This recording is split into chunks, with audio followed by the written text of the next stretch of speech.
dalam pemahaman saya tidak ada perbedaan antara ilmu agama, ilmu umum, tidak ada. Semua ilmu itu kan dari Allah ya gitu. Jadi tidak ada perbedaan. Jadi siapapun yang memiliki ilmu tinggi di bidangnya, maka sebetulnya dia bisa disebut orang yang berilmu tinggi, ya ulama gitu loh. Cuman memang secara syariah itu ulama diartikan lebih kepada orang yang memahami atau memiliki ilmu di bidang agama, kira-kira gitu. Tapi itu nggak masalah, itu nggak salah juga. Tapi jangan juga orang yang tidak pakai jubah, tapi dia sebetulnya mengerti banyak hal tentang kebantenan dan keilmuan, terus tidak disebut ulama, ya sah juga dia dibilang ulama. Nah, saya kira pemahaman seperti ini yang kemudian harus dikembangkan sehingga apa, orang tidak merasa sombong ya dengan detail-detail seperti itu. Kemudian karena dia merasa berilmu tinggi itu identik dengan yang berjubah tadi, lalu dia juga, dan hanya orang yang berilmu tinggi di agama itu, lalu dia merasa dekat dengan Tuhan gitu kan. Gitu loh. Paling beriman harus menjadi pemilik surga dan seterusnya gitu kan. Ini kan repot gitu loh. Padahal juga ilmu Allah itu sangat beragam dan tersebar. Orang-orang di sudut kampung, di sudut gunung juga orang timur bisa juga ulama kan gitu. Ya.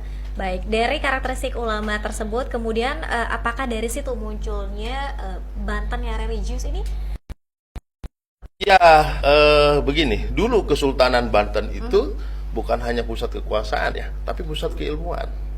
Nah, jadi orang-orang luar datang ke Banten itu dulu selain untuk berdagang, karena kita adalah daerah yang di abad 16 itu menjadi pusat perdagangan tingkat dunia bahkan ya. Jadi orang yang datang ke sini dari berbagai negara, berbagai daerah itu bukan hanya berdagang tapi juga menuntut ilmu gitu di wilayah kesultanan. Nah, kesultanan itu dulu kayak sebuah perguruan tinggi gitu loh.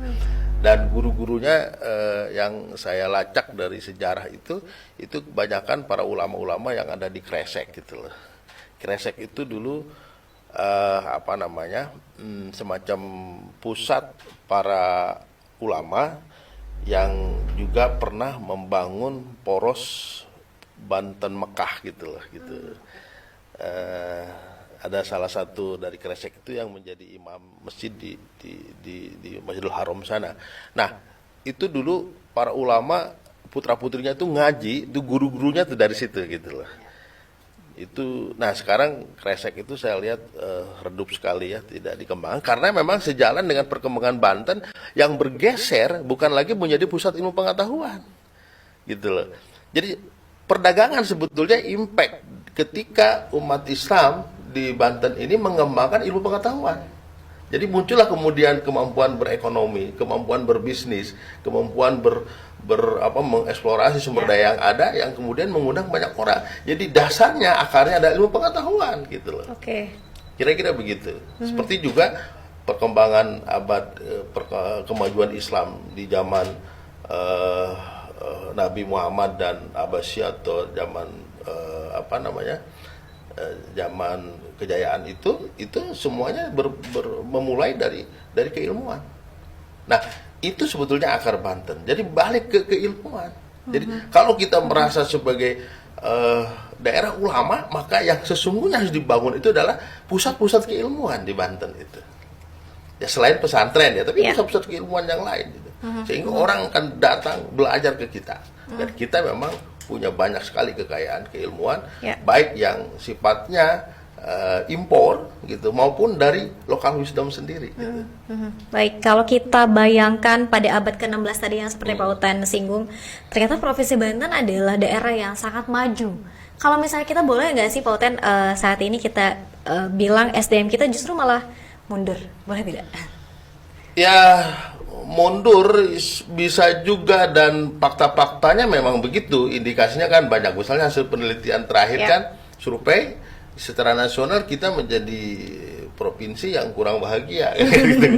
Kurang bahagia kan artinya kan banyak hal yang yang belum terpenuhi keinginan-keinginan atau aspirasi masyarakat, kebutuhan-kebutuhan hidup masyarakat yang jauh dari jangkauan misalnya, itu kan membuat tidak bahagia. Menurut saya sih Banten agak jalan di tempat ya gitu dari sisi itu. Ya. Gitu. Harusnya 22 tahun ini sudah semakin matang, sudah semakin dewasa, sudah harusnya bisa bersolek begitu ya Pak Uten ya. Ya, kita memiliki kondisi geografis yang sangat strategis, kemudian kekayaan yang tak ternilai ya dari sisi emas, minyak, sumber daya alam lain, budaya dan seterusnya. Saya kira kita terbaiklah di Nusantara. Hanya karena Belanda dulu menguasai kita itu cukup lama, kemudian banyak memberikan informasi-informasi bahwa kita ini daerah yang miskin dan seterusnya. Itu adalah taktik strategik Belanda ketika ingin lebih panjang menguasai wilayah kita. Termasuk juga ini terdoktrin oleh teman-teman di daerah lain gitu. Ini yang harus kita gali, harus